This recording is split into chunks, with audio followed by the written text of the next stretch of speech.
So, welcome to chapter 19.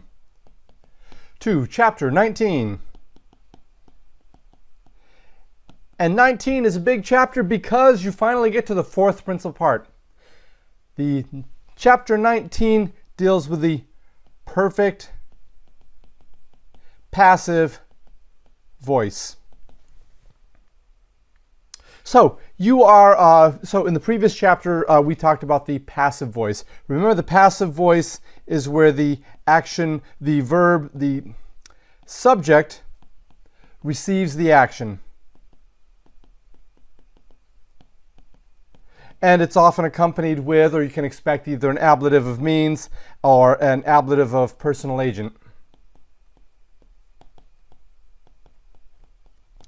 So this is just to get you into the framework of that, what we're talking about, because the same rules apply. It's just for the perfect passive, we're going to use the fourth principal part. What is the perfect passive? The perfect passive is with the perfect tense, but in the passive voice. I have been praised. They have been helped.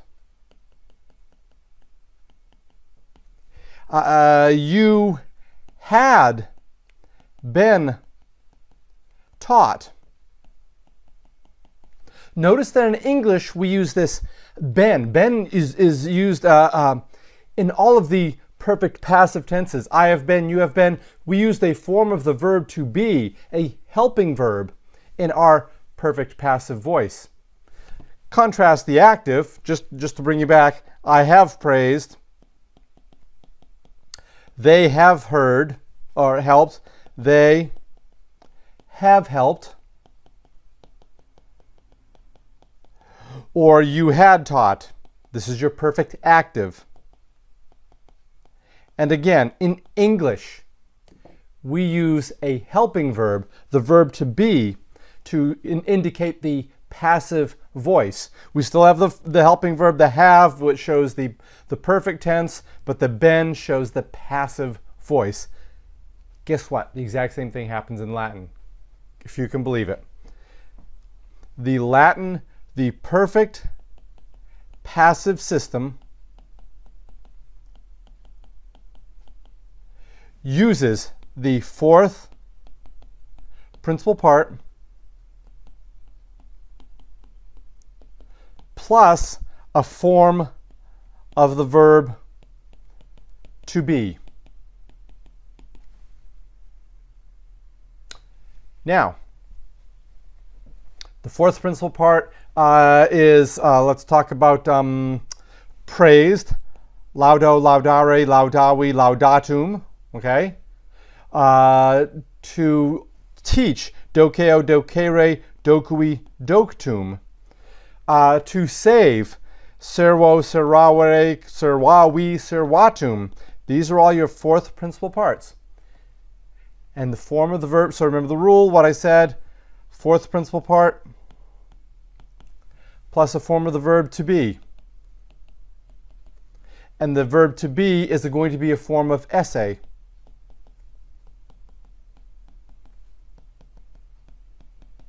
Now, here's the complication. The fourth principal part is an adjective. And as such, this fourth principal part is going to agree with the subject. So if the subject is masculine singular, it's going to have a US ending. If the subject is feminine plural, it's going to have an AE ending. If the subject is nominative, neuter singular, it's going to have a UM ending. So you need to change the ending of the fourth principal part, and you need to conjugate the proper form of the verb to be. And how are you going to know? Now, let's back up. With the adjective, it's a first and second declension adjective, us, a, ending. With the verb, how do you know what tense of the verb to use? Well, guess what? With the present perfect, you're going to use a present form of the verb to be.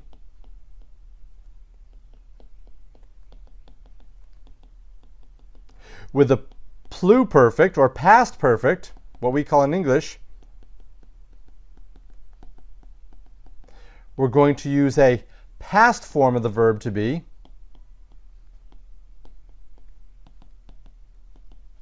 And with the future perfect, can you guess? This is complicated. We're going to use a future tense of the verb to be.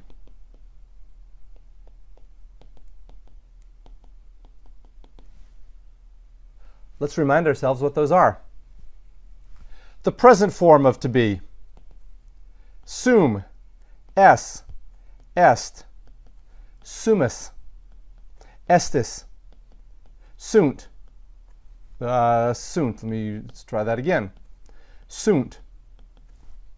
The imperfect form of the verb to be is, let me draw a line here, just so we can separate these two. The imperfect is eram, remember these? Eras, erat, eramus, eratus, erant.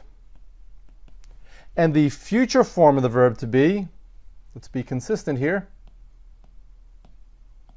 The future form of the verb to be is ero, eris, erit, eramis, eritis, erunt.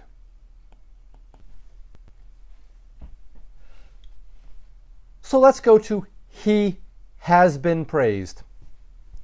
He has been praised. This is your present perfect.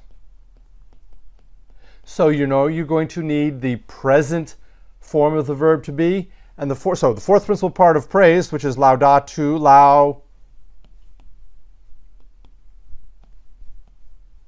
lauda, and we're going to make it laudatus. So the fourth principal part, laudatus, and the form of the verb to be, est. Laudatus est. What about she has been praised? Same thing, laudat, but in this case, we need to agree. This fourth principal part is really an adjective, so we need to make it agree with she. Laudata est. What about he had been taught? Dokeo, dokere, dokui, doktum. Well, doktus, because it's going to talk about he. And had, we're going to use the imperfect, or the past tense of the verb to be, laudatus, doctus, erat. They had been taught. Docti erant. So notice these need to agree. Singular noun, singular adjective form of the fourth principal part, singular form of the verb. Plural verb, plural form of the verb, and the plural form of the adjective. This is how the past perfect, it's consistent. They work together. You might think it's a little complicated because, oh, now we're having to match all kinds of things in addition to worrying about the ablative of personal agent, the ablative of means, but it's incredibly consistent. Read through the book. I'll put some worksheets online, and let me know if you have any questions. Thanks.